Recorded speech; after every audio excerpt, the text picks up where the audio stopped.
बच्चों सुप्रभात। आज हम लोग पढ़ेंगे जो है कविता नए इलाके में। इस कविता के जो है कवि अरुण कमल हैं। तो बच्चों, कविता पढ़ने से पहले हम लोग जो है कवि के बारे में जानकारी प्राप्त कर लेते हैं। कवि अरुण कमल का जन्म बिहार के रोहतास जिले के नसारीगंज में 15 फरवरी 1954 ईस्वी को हुआ था। ये इन दिनों पटना विश्वविद्यालय में प्राध्यापक हैं। इन्हें अपनी कविताओं के लिए साहित्य अकादमी सहित कई अन्य पुरस्कारों से भी सम्मानित किया गया है। इन्होंने कविता लेखन के अलावा कई पुस्तकों और रचनाओं का अनुवाद भी किया है।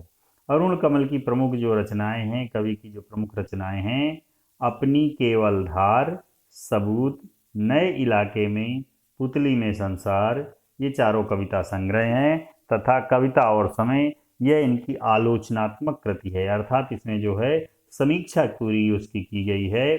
इसके अलावा अरुण कमल ने मायाकोवस्की की आत्मकथा और जंगल बुक का हिंदी में और हिंदी के युवा कवियों की अनेक कविताओं का अंग्रेजी में अनुवाद किया है, जो वॉइसेस के नाम से प्रकाशित हैं।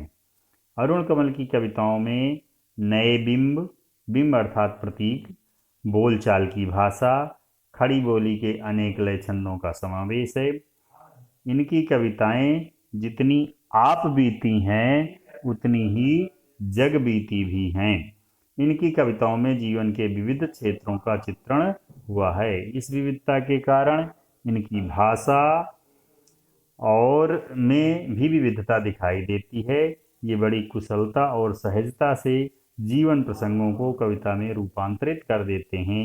इनकी कविता में वर्तमान शोषणमूलक व्यवस्था के निर्माण करने की आकुलता है। बच्चों, ये जो इनकी कविता है, यह है नए इलाके में। इस कविता को देखते हैं, इसका अर्थ समझते हैं। इन नए इलाकों में जहाँ रोज बन गए नए नए मकान, मैं अक्सर रास्ता भूल जाता हूँ। कवि कह रहा है कि इन जो नए इलाके हैं, जो शहर हैं, जो नए नए क्षेत्र बन रहे हैं, यहाँ नए नए मकान बन रहे हैं, जिसके कारण मैं अक्सर सामान्यतः जो है रास्ता भूल जाता हूँ।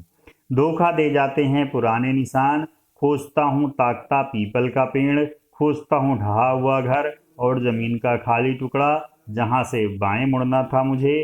फिर दो मकान बाद बिना रंग वाले लोहे के फाटक का घर था, एक मंजिला।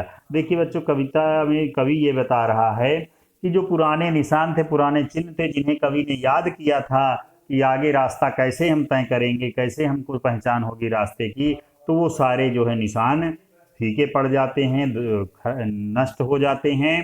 क्योंकि कवि कह रहा है, खोजता हूँ ताकता पीपल का पेड़, अर्थात कवि ने जिस पीपल को पेड़ को निशान बनाया था वो वहां पर पेड़ नहीं है। जिस ढहे हुए घर को, गिरे हुए घर को उसने जो है खराब खंडहर घर को निशान बनाया था, वह घर भी वहां पर नहीं है। और कवि कह रहा था कि जो खाली टुकड़ा मैंने देखा था, कि जहां से मुझे बाएं मुड़ना था, मुझे अपने गंतव्य तक जाना था, वह जमीन का खाली टुकड़ा भी नहीं है। इसके बाद जो है कवि कह रहा है कि उस दो मकान बाद बिना रंग वाले लोहे का फाटक था, जिसको उसने निशान बनाया था, एक मंजिला घर था, लेकिन अब भी वह बिना रंग वाला लोहे का फाटक नहीं है और ना ही एक मंजिला मकान है। और कवि क्या है, बार बार भ्रमित हो जा रहा है, सही जगह पर सही रास्ते पर नहीं पहुंच पा रहा है। और मैं हर बार एक घर पीछे चल देता हूँ या दो घर आगे ठकमकाता हूँ। और कभी कह रहा है कि हर बार मैं रास्ता भूल जाता हूँ, मैं जो निशान बना के जाता हूँ वो निशान वहाँ से नष्ट हो जाते हैं। इस कारण से, रास्ता भूल जाने के कारण से, मैं या तो एक घर आगे चला जाता हूँ या फिर एक घर पीछे चला जाता हूँ या दो घर आगे पहुँच जाता हूँ। वास्तविक रास्ता जो है मुझे नहीं मिल रहा है, ऐसा जो है कवि कह रहा है। यहाँ रोज कुछ बन रहा है, रोज कुछ घट रहा है, यहाँ स्मृति का भरोसा नहीं है। कवि क्या कह रहा है कि प्रतिदिन कुछ ना कुछ नया निर्माण हो रहा, नया काम हो रहा है, कुछ न कुछ नई घटनाएं हो रही हैं, इसलिए यहाँ याददाश्त का भरोसा नहीं है। इसीलिए जो है यहाँ किसी पे भरोसा नहीं किया जा सकता है। देखिए, यहाँ कवि ने जो है मकान की बात करते हुए एक चीज और भी बताई है कि जिस प्रकार समाज में परिवर्तन हो रहा है, इमारतें पुरानी की बजाय नई बन रही हैं, वैसे ही उसी कारण से, उसी परिवर्तन के कारण से सामाजिक मूल्यों में भी परिवर्तन होता जा रहा है। और जो पुराने हमारे समाज के मूल्य हैं, सामाजिक और सांस्कृतिक मूल्य, वो निरंतर नष्ट होते जा रहे हैं। उसके बदले में जो नए मूल्य बन रहे हैं, उनके साथ व्यक्तियों का सामंजस्य सही ढंग से नहीं हो पा रहा है। इसी कारण सब लोग जो है दिग्भ्रमित हैं, भ्रमित हैं, सही रास्ता किसी को सुझाई नहीं दे रहा है। कवि ने जो है रास्ता भटकने की बात कही है, तो केवल मकान बनने के कारण या भौगोलिक स्थिति बदलने के कारण रास्ता भटकने की बात नहीं है, बल्कि नए सामाजिक मूल्य बन रहे हैं, पुराने मूल्य पूरी तरह से टूट रहे हैं, जिसके कारण पूरे समाज में उहापोह की स्थिति मची हुई है। कोई सही रास्ता सामाजिक और सांस्कृतिक मूल्यों के लिए नहीं मिल रहा है और पूरी तरह से समाज भटक रहा है, गुमराह होता चला जा रहा है। आगे कवि क्या कहता है, एक ही दिन में पुरानी पड़ जाती है दुनिया, जैसे बसंत का गया पतझड़ को लौटा हूँ, जैसे बैसाख का गया भादों को लौटा हूँ। अब यही उपाय है कि हर दरवाजा खटखटाओ और पूछो क्या यही वो घर है। अब कवि क्या कह रहा है कि एक ही दिन में दुनिया क्या है, पुरानी पड़ जाती है। कवि को ऐसा लगता है कि जैसे मैं बसंत ऋतु में गया हूँ और पतझड़ के मौसम में वापस आया हूँ। कवि को यहाँ जो है यह स्पष्ट है कि एक ही दिन में, 2 ही दिन में ऐसा लगता है जैसे 6 महीने, 7 महीने, 8 महीने बाद मैं वापस आया हूँ। कवि को ऐसा महसूस हो रहा है।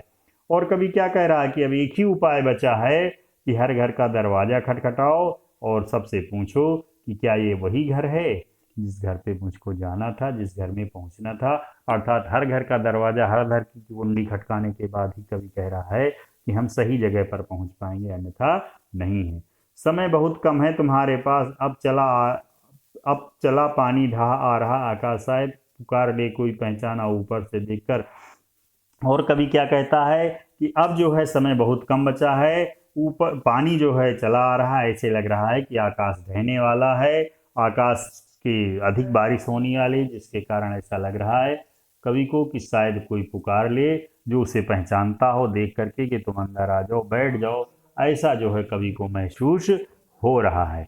बच्चों, इस कविता का सारांश जो है इस प्रकार है कि नए इलाके में जो है कवि के ने जो बात कही है कि दुनिया अस्थायी रूप से बदलती चली जा रही है। ऐसी दुनिया में प्रवेश का आमंत्रण जो है मिलता है, जो एक ही दिन में पुरानी पड़ जाती है।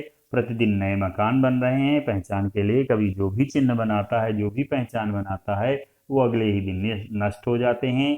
कभी पीपल का पेड़, जमीन का खाली टुकड़ा, ढहा हुआ घर, एक मंजिला मकान, इन सभी को ढूंढता है, पर वो कहीं नजर नहीं आते हैं। ये सारे निशान जो है नष्ट हो जाते हैं। अब कवि को ये लगता है कि कोई परिचित व्यक्ति मिल जाए, या परिचित घर जब आता है तो कभी एक घर या तो आगे चला जाता है, या 2 घर पीछे रह जाता है, या 2 घर पीछे रह जाता है, एक घर आगे चला जाता है।